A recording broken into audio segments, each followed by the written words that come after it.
Welcome back to my channel, Beautiful Minutia. If you're new here, my name is Tiffany, and today I am doing a fun little video about the lowest ranked books on my Goodreads. So basically how this is going to work is I have all the books that I've read on Goodreads, although to be completely fair, I'm about 6 months behind on Goodreads reviews. We're not going to talk about that. So these are all the books that I have said that I have read on Goodreads at any point. And I have that screen up on my computer, and then I have them sorted by average rating, ascending order. So like the lowest rated books on my Goodreads, not what I rated them, but what the average rating of everyone who read it is. So kind of like the general consensus kind of rating. And I could go through a lot of the lower ones. I just opened this up, so I haven't looked at this beforehand, but a lot of the lower ones, I do agree with some of them. Like, for example, the absolute lowest rated book on my Goodreads is Passenger to Frankfurt by Agatha Christie, which has an overall average rating of 2.83, which is unreasonably low because I feel like anything that's below a 4 is relatively low rated for Goodreads. So something that's below even a 3 is incredibly bad. I gave this book 1 star. So I agree with the general consensus. But what I'm looking for here is places where I diverge, places where people said, this is a terrible book, and I actually enjoyed it. So let's go through. I'm going to scroll through here and kind of see. Okay, so I think the first one here that I diverge greatly from is The Mysteries of Udolpho by Anne Radcliffe. So the overall average rating for this book is 3.42, and I gave it 5 stars. A couple of years ago, this was actually like one of my favorite books of the year. I think it was like book 2 of the year. Like, I loved it so much. I do understand the criticisms surrounding Mysteries of Udolpho. I am not blind to the fact that it is not a perfect book, even though it worked perfectly for me. This is definitely billed as like a really intense gothic novel, like based on the description and stuff, but it's a long book. It's like 700 pages long, and the first 300 pages we're just traveling, having a good time. I think that that section still worked really well for me. I think that that's part of the reason why people really struggle with it is because it takes a really long time for the actual storyline to begin. But I love those first few hundred pages. First of all, because I think the writing is just stunning. We have beautiful, beautiful, almost like travelogue sections of the book as Emily, the main character, and her father are traveling throughout France, and then also you see parts of Italy as well. And it is just gorgeously written. Plus, we have really firmly established the character of Emily and her relationship with her father and all of that kind of thing, which I think is really important for the rest of the book. So I still loved it, but I actually totally understand a lower rating for this, especially if you're going into this book because you read Northanger Abbey, because Northanger Abbey definitely pokes fun at Gothic novels. And Mysteries of Udolpho is mentioned by name, and our main character in Northanger Abbey is reading Mysteries of Udolpho. So I understand if you hop over to Mysteries of Udolpho from Northanger Abbey, you might be maybe a little disappointed. I wasn't. I did read Mysteries of Udolpho because of Northanger Abbey, but I still loved it. Okay, here's another one. The Vicar of Wakefield by Oliver Goldsmith has an average rating on Goodreads of 3.46. I actually technically gave it 5 stars on here, but I didn't actually. I think it's more like a 4.5, but I rounded up to 5 stars. And I was not anticipating enjoying this book quite as much as I did, and I think that that was part of the reason why I loved it. I thought that the family dynamics and some of the humor was very reminiscent of Jane Austen, and Oliver Goldsmith was a predecessor to the Regency era, and so his writing was probably relatively influential for Jane Austen. I thought that the ending was a little bit too neat in a bow, and so that's why it wasn't perfect. That was the thing that made it like a 4.5 instead of a 5. But I thought it was a lot of fun, and I really enjoyed it, and I really enjoyed kind of like the depth of relationship between some of the family members. So yeah, I liked it. I just want to say here, this was not a 5-star read for me, but there's another Anne Radcliffe one here, and that's The Italian, which has an average rating of 3.53, which is still not very good. I gave it 4 stars, so I'm a little bit above the average rating. I thought it was a lot of fun. I think it is more tightly paced and plotted than The Mysteries of Udolpho, so objectively, I could probably say it was a better novel, but I definitely wasn't as attached to like really any of the characters in the Italian, but I did think the twists and turns were super fun. More in the vein of a short story, we have The Devil and Tom Walker by Washington Irving, which has an average rating of 3.56 stars.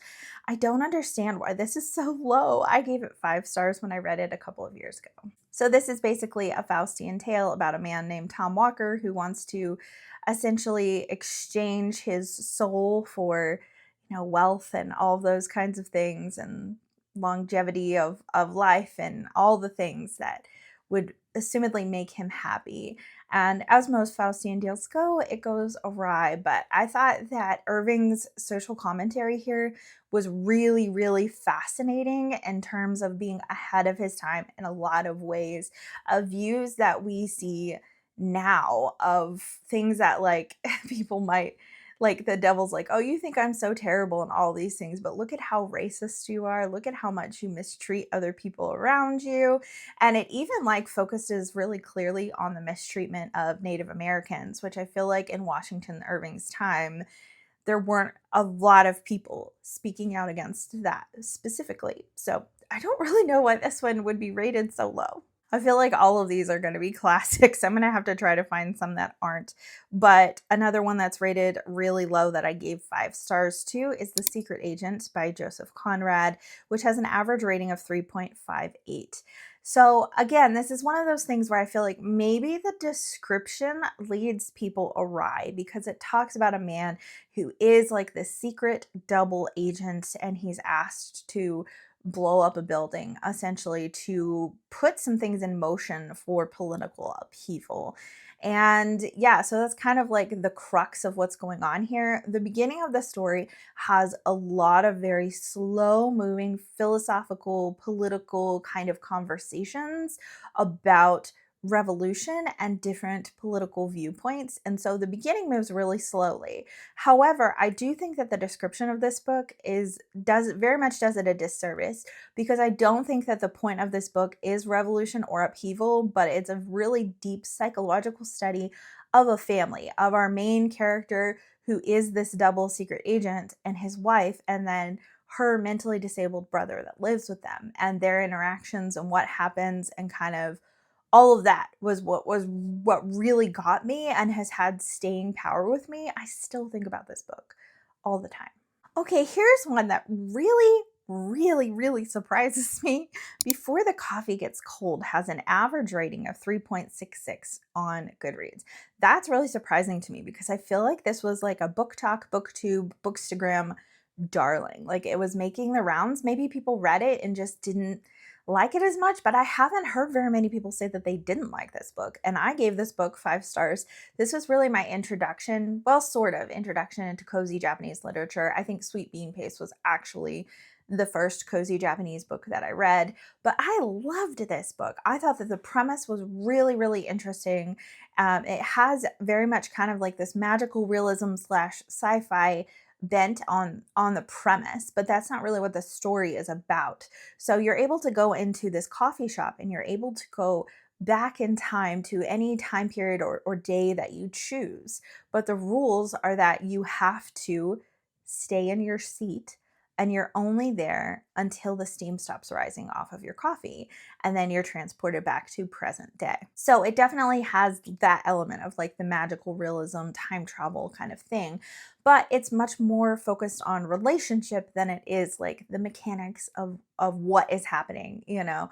So it's really, I found it to be really, really like deep and meaningful and heart-wrenching. Some of the stories affected me more than others, but I thought that this was a beautiful book. And it's one of those books that had like so much hype, but it's one that I felt like deserved all the hype that I heard beforehand. So I'm really surprised to see that this is not above the 4-star mark. This one I'm not as surprised about because I read some 1-star reviews of this book when it was my favorite fictional read of the year. And that's Agnes Grey by Anne Bronte, with an average rating of 3.71 stars, which is higher than the other ones that we've read so far, but it was a slam dunk, like 5-star book for me.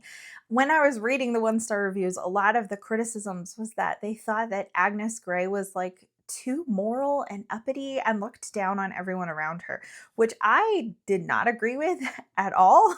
I thought that she recognized the flaws of people around her, but tried to quietly stand up for what was right in a situation where she wasn't allowed to outright say what was right in this situation because she was hired as a governess and watching the way people are raising their children or indulging their children or not disciplining their children. And yet, if she wants to keep this job and be able to support her family, she has to not say anything and just try to quietly exert some influence in the right direction. And so I guess maybe people saw that as her being judgmental. I didn't. And I also felt like it has like one of the sweetest romances of all time. And this is coming from someone who really doesn't like romance. So I feel like this should be well over 4 stars for an average rating. And yet, I'm not surprised. I could see this one being extremely divisive. As I Lay Dying by William Faulkner has an average rating of 3.72. And I gave it 5 stars. I read it a few years ago, and I will warn you, this is not a book for really like the faint of heart in some ways. There's a lot that happens in it that I feel like is definitely morally objectionable, but I would argue that's kind of part of the point.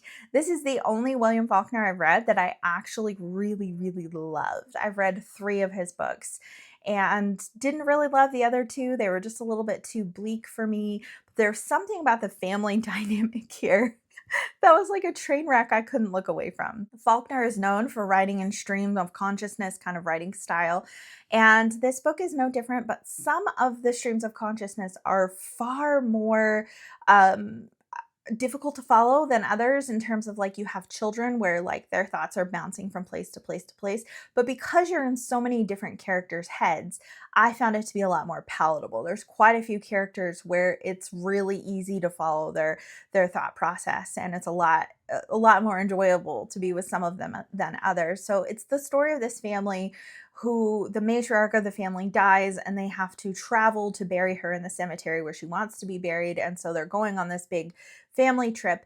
And I want to say, I can't remember exactly how many points of view we have in this book, but I want to say it's well over 10. I want to say it might even be over 20, but it's for sure at least like, 13 to 16 in that range. What really impressed me with this book is Faulkner's ability to make each voice really distinctive, to the point where if you weren't reading like whose viewpoint this was from, you would be able to tell that you're in a different viewpoint.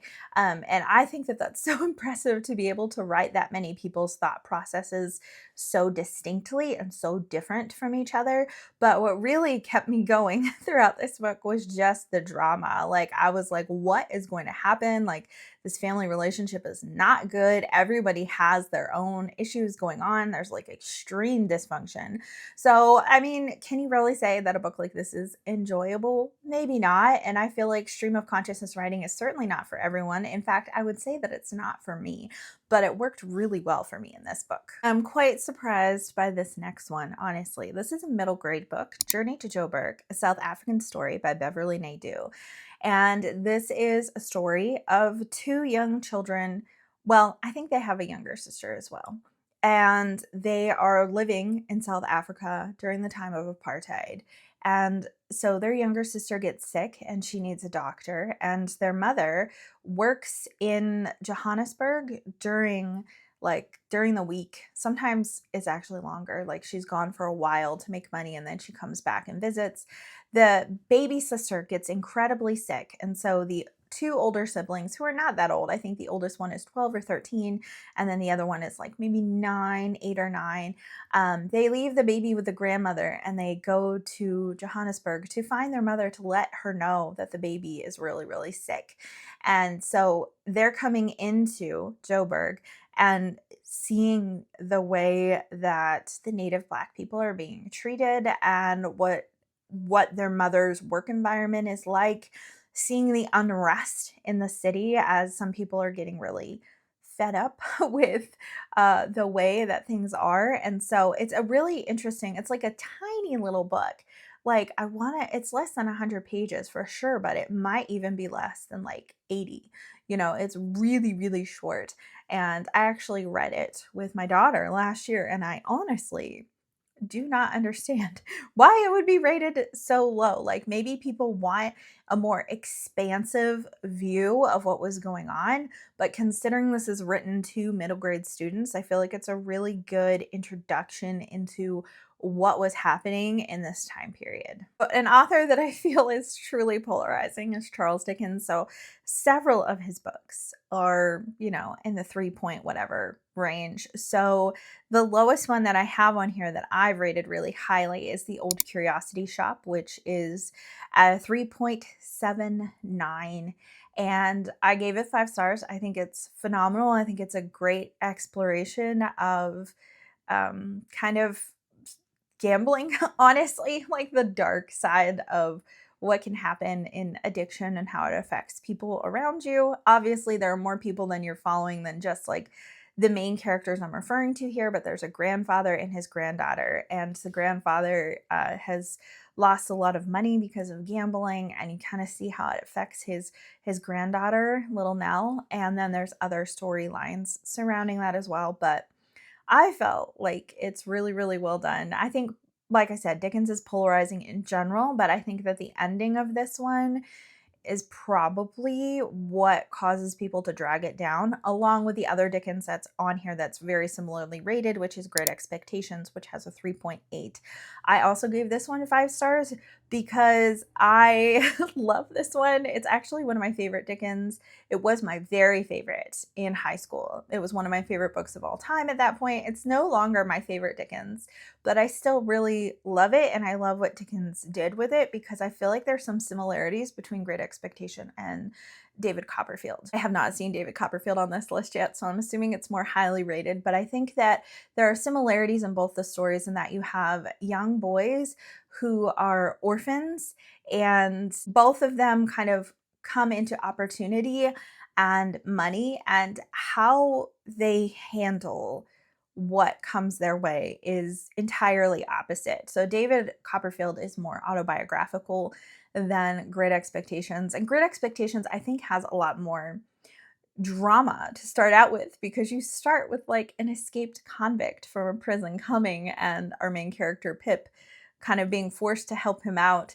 And so it starts with like some really intense drama. And I see why they would be a polarizing one, honestly, because again, I think the ending would not pull through to what a lot of people would expect of Dickens, because Dickens tends to have the endings of people really having their kind of like just desserts, like the bad people get what's coming to them and the good people get what's coming to them. And I think both The Old Curiosity Shop and Great Expectations doesn't fulfill that in the same way that some of his other books do. So I think that maybe that's why those two are some of the more lower rated ones on this list. Another book that I could see being very polarizing is a book that I've talked about nonstop this year, and that's Annihilation by Jeff Vandermeer, which has an overall rating of 3.79. I gave it 5 stars.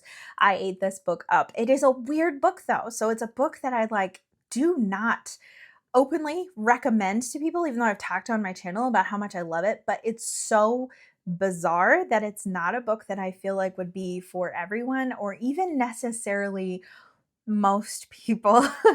It is kind of like, it's a sci-fi, but it's really strange, of these people who are taking an expedition into this area that they don't really know anything about, but the area is like slowly expanding into their own world. And so they send people, and sometimes the expeditions come back with not very much information. Sometimes the expeditions don't come back at all. And so we're following a character whose name we never receive. She's only referred to as like the biologist, I think, or something like that. And each person in this group that goes on this expedition just are referred to by their occupation and not their name.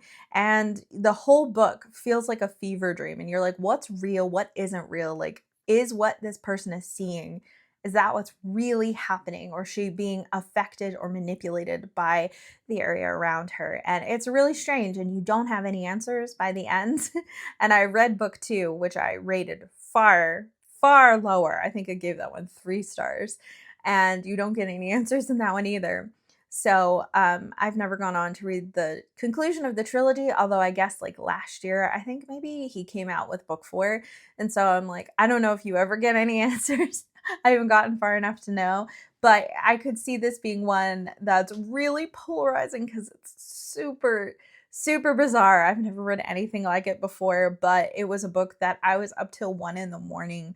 reading because I just, I had to know how it was going to end. So here's the first Agatha Christie on this list that I greatly disagree with. I've passed some others that were 3-point-something stars, but I gave them either 3 or 4 stars. And so in that case, like, I feel like if it's 4 stars and the average rating is like 3-point-something, I feel like I'm not that far off. But Endless Night by Agatha Christie has an average rating of 3.81.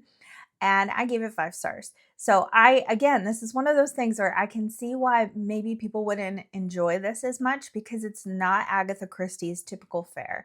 This is not a whodunit. You don't have a detective. This is essentially like a gothic romance in a lot of ways that kind of turns awry, turns into, there is a murder that happens. And so you are trying to figure out what happens. So I guess it's a whodunit in your own case. It's really interesting. It has a very different feel, but I thought that it was like eating popcorn. Like, I felt like it was really fast paced, and like you're wondering what in the world is really happening here. And it is just like, I thought it was really fun because it was so different from her other books. Okay, let's do one more because this video is getting longer. So I'm going to end on this one, even though there are plenty more that I could choose, I'm sure. This is another one that's really surprising to me. So A Natural History of Dragons by Marie Brennan has an average rating of 3.83. This is the first book in the Memoirs of Lady Trent series, which has 5 books in it. And I read the entirety of the series. Well, I read book 1, I think, in 2023 with my in-person book club, and then read the rest of the series last year. And A Natural History of Dragons, the first book, I think I don't know if it was my favorite of the series, but it was pretty close. I'm surprised that this is so lowly rated. This is a really great cozy fantasy. So maybe it's because people were expecting it to be more magical than it was, because this is the story of a woman who is she's in a fantasy land. So this is not actually England, but it feels very much like Regency or Victorian era England in the way that everything is set. And she wants to be a naturalist who is studying dragons in a society that tells her that that is not what women do.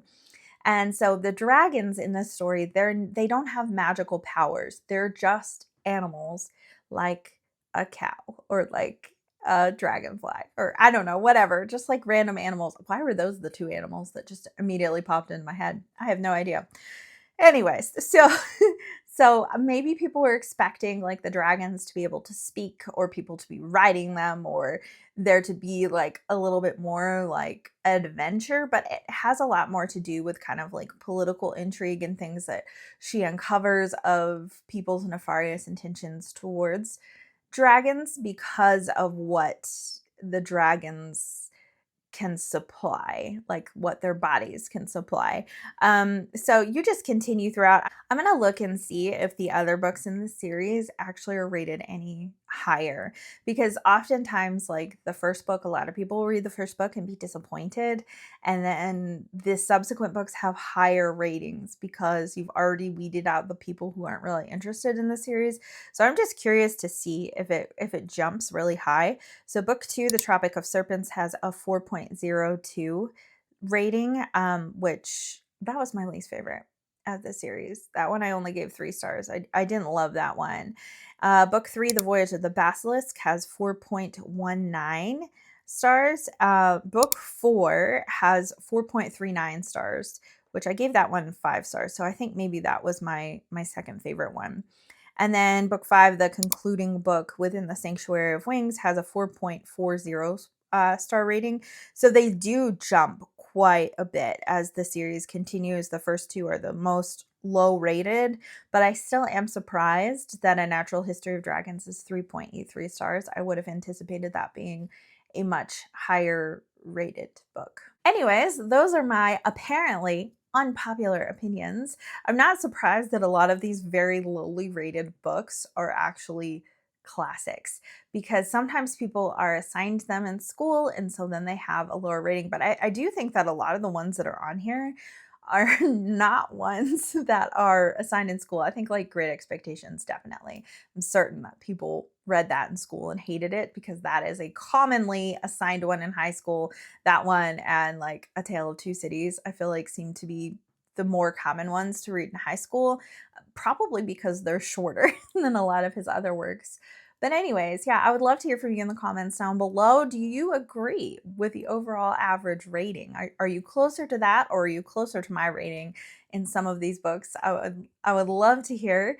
It's fun to see where I differ, but a lot of my ratings were fairly similar to some of the more lower rated ones on my list. I'd also love to hear if you'd be interested in hearing me doing the reverse of this. So taking books that are really highly rated with an average rating and seeing if my rating stacks up. Thank you so much for watching. If you like this video, please hit like and also subscribe so you can continue to see more bookish content from me, and I will see you again next time.